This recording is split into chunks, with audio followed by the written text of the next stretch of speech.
কোটা আন্দোলন থেকে পরবর্তীতে 24-এর গণ অভ্যুত্থান, বাংলাদেশের সকল প্রতিযোগিতামূলক পরীক্ষা এবং যে কোনো চাকরির পরীক্ষার জন্য 100% গুরুত্বপূর্ণ। আজকে আমরা ছোট্ট একটা ভিডিওতে এক নজরে 24-এর গণ অভ্যুত্থানটা আমরা একটু দেখে আসব। প্রথমেই আমরা যদি একটু ডেডলাইন গুলো একটু আমরা সিকোয়েন্স করে দেখার চেষ্টা করি, যে ডেডলাইন গুলো থেকে পরীক্ষায় প্রশ্ন আসতে পারে আমরা এটাকে একটু আইডেন্টিফাই করে দিব। ওকে, দেখো 5 জুন যে বিষয়টা ছিল, সরকারি চাকরিতে প্রথম ও দ্বিতীয় শ্রেণীর মুক্তিযোদ্ধা কোটা পদ্ধতি বাতিলের সিদ্ধান্ত গ্রহণ করে ফার্স্ট অফ অল কে করছিল ভাই? হাইকোর্ট। কে করছিল? হাইকোর্ট। বাতিলের ঘোষণাটা যে অবৈধ এটা প্রথম ঘোষণা করেছে হচ্ছে হাইকোর্ট। এটা ছিল 5 জুন এবং এই 5 জুন আমাদের একদম স্টার্টিং পিরিয়ড ছিল। হাইকোর্ট কোটা পদ্ধতি যে বাতিল করা হয়েছিল এই বাতিলের রায়টাকে অবৈধ ঘোষণা করেছে 5 জুন।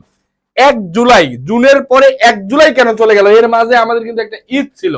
এই 1 জুলাই ঈদ পরবর্তীতে ঢাকা বিশ্ববিদ্যালয় ক্যাম্পাস খোলার পরে 1 জুলাই বৈষম্য বিরোধী ছাত্র আন্দোলন নামে সংগঠন সৃষ্টি হয়। 4 জুলাই আমি যদি সিকোয়েন্স অনুযায়ী মনে রাখতে পারি তাহলে খুব বেশি কঠিন হবে না। এরপরে 4 জুলাই কোটা পদ্ধতি বাতিলের সিদ্ধান্ত অবৈধ এই রায়টা বহাল রাখছে আবার আপিল বিভাগ বা অ্যাপিলেট ডিভিশন যেটাকে আমরা বলে থাকি। তাহলে আপিল বিভাগ মুক্তিযোদ্ধা কোটা পদ্ধতির এই যে রায়টা ছিল হাইকোর্টের, মানে এই অবৈধ রায়টা, এটাকে আবার বহাল রাখছে 4 জুলাই। 6 জুলাই আন্দোলনকারীরা সারা বাংলাদেশে ক্লাস পরীক্ষা বর্জন করে এবং এটার নাম দেয় হচ্ছে বাংলা ব্লকেড, অর্থাৎ সারা দেশ অবরোধ করার চেষ্টা করে, নাম দিয়েছিল কি? বাংলা ব্লকেড। এরপরে আমরা যদি গুরুত্বপূর্ণ সাল দেখি, তারিখগুলো দেখি, 16 জুলাই এর পরে প্রথম মানে একদম আগুনে ঘি ঢেলে যায়, সেটা হচ্ছে বেরোবি শিক্ষার্থী আবু সাইদ হত্যার পরে। এই আবু সাইদ হত্যা হয়েছিল 16 জুলাই। এই আবু সাইদ বেগম রোকেয়া বিশ্ববিদ্যালয়ের ইংরেজি বিভাগের শিক্ষার্থী ছিলেন। এরপরে আপিল বিভাগ লিভ টু আপিল দায়ের করে। এরপরে দেখো 17 জুলাই বিভিন্ন বিশ্ববিদ্যালয় থেকে ছাত্রলীগের নেতাকর্মীদের হল থেকে তাড়িয়ে দেওয়া হয় এবং সমস্ত ক্যাম্পাস গুলাকে রাজনীতি মুক্ত ঘোষণা করা হয়েছিল, সেটা ছিল 17 জুলাই। 18 জুলাই আমরা যদি দেখি, সারা দেশে বিজিবি মোতায়েন এবং প্রথম ইন্টারনেট সেবা বন্ধ করে দেওয়া হয়।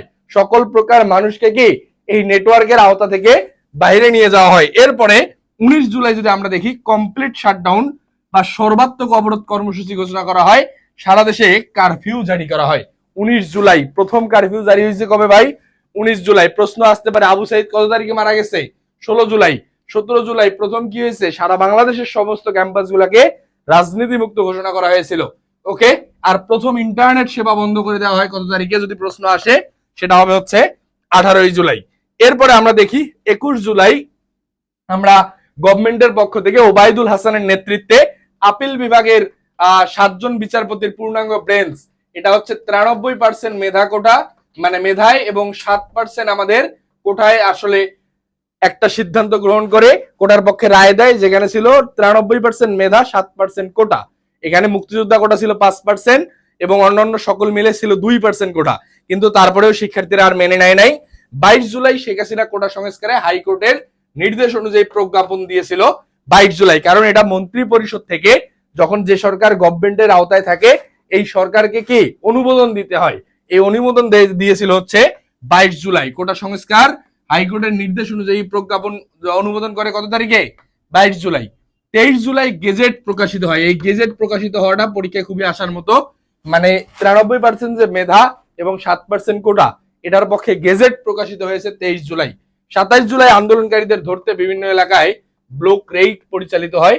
1 আগস্ট রিমেম্বারিং আওয়ার হিরোজ কর্মসূচি পালিত হয়। প্রশ্ন আসতে পারে রিমেম্বারিং আওয়ার হিরোজ কর্মসূচি কবে পালিত হয়? সেটা হচ্ছে 1 আগস্ট।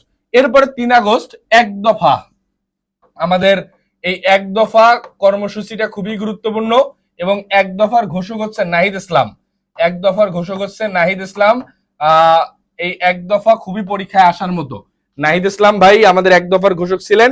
এই এক দফার ঘোষকের যে বিষয়টা ছিল, সরকারের পদত্যাগের কর্মসূচি, এর আগে কিন্তু যত কর্মসূচি ছিল সেটা কোটার পক্ষে, কোটা কমানোর পক্ষে, বাট ফাইনালি এক দফা আসে নাহিদ ইসলামের মুখ।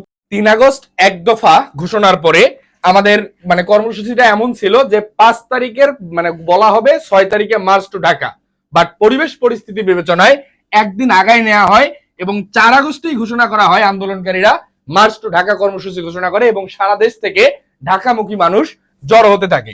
এরপরে 5 আগস্ট শেখ হাসিনা রাষ্ট্রপতির কাছে ক্ষমতা মানে তার যে পদত্যাগপত্র এটা প্রদান করে সে দেশ ত্যাগ করে। এবং এখানে একটা জিনিস খুবই গুরুত্বপূর্ণ জিনিস মাথায় রাখতে হবে, আমাদের এই মার্চ টু ঢাকা কর্মসূচিটার ডেট নিয়ে কিন্তু একটা কনফিউশন আছে। মাথায় রাখতে হবে আমাদের এটা হওয়ার কথা ছিল 5 তারিখে বলার কথা ছিল, বাট পরিবেশ পরিস্থিতি বিবেচনায় এখানে কিন্তু এই বিষয়টা একদিন আগিয়ে নেওয়া হয়েছে, সেটা ছিল 4 আগস্ট। এরপরে আমাদের 6 আগস্ট সংসদ বিলুপ্ত করা হয়। পরীক্ষায় খুবই প্রশ্ন আসতে পারে যে সংসদ বিলুপ্ত করা হয় কবে। তোমরা কিন্তু অনেকেই চিন্তা করবা 5 আগস্ট তো আমাদের সরকার পতন হয়ে গেছে, but the fact is that 5 August সরকার পতন হলেও সংসদ বিলুপ্ত হয় কিন্তু 6 আগস্ট। 8 আগস্ট অন্তর্বর্তীকালীন সরকারের উপদেষ্টাগণ বঙ্গভবনে প্রবেশ করেন এবং বঙ্গভবনে শপথ বাক্য পাঠ করেন, এবং শপথ বাক্য পাঠ করান হচ্ছে রাষ্ট্রপতি। ওকে, তাহলে আমরা যে বর্তমান যে ইন্টারিম গভর্নমেন্ট, এই ইন্টারিম গভর্নমেন্টের শপথ বাক্য কত তারিখে পাঠ করানো হয়েছে? 8 আগস্ট। আমরা যদি আজকে ঢাকা বিশ্ববিদ্যালয় ভর্তি পরীক্ষা সহ যে কোনো বিশ্ববিদ্যালয় ভর্তি পরীক্ষায়, যে কোনো কম্পিটিটিভ পরীক্ষায় 24-এর গণ অভ্যুত্থান থেকে এই ডেডলাইন গুলোর বাইরে পরীক্ষায় প্রশ্ন আসার সম্ভাবনা খুবই কম। আমরা একটু ভালো মতো দেখে যাব। আমরা যারা সায়েন্স, আর্টস কিংবা কমার্স, যারা মানবিক এবং বিভাগ পরিবর্তন বিভাগে পরীক্ষা দেওয়ার প্রস্তুতি নেওয়ার পরিকল্পনা করতেছি, তাদের জন্য আমাদের কনফার্ম ঢাবি বেসে ডিসকাউন্টে ভর্তি চলমান। মাত্র 1750 টাকায় ভর্তি হতে পারবা। এখানে ইংরেজির পূর্ণাঙ্গ প্রস্তুতি, MCQ, written, text book, vocabulary, যে সাবজেক্টে সবচেয়ে বেশি শিক্ষার্থীরা ফেল করে তার পূর্ণাঙ্গ প্রস্তুতির পাশাপাশি বাংলা এবং জিকের রুটিন মেইনটেইন করে পড়া দেয়া এবং পড়া নেয়ার বিষয় থাকবে। পাশাপাশি বাংলা এবং জিকের যে ক্লাসগুলো সাজেশনমূলক ক্লাস প্রয়োজন, এরকম কিছু ক্লাস প্রোভাইড করা হবে। দেখা হবে পরবর্তী কোনো ভিডিওতে। এই কনফার্ম ঢাবি ব্যাচ সম্পর্কে জানতে যোগাযোগ করতে পারো 0193407965 এই হোয়াটসঅ্যাপ নাম্বারে, অথবা সাইদ সুদীপ স্যার ফেসবুক পেজে।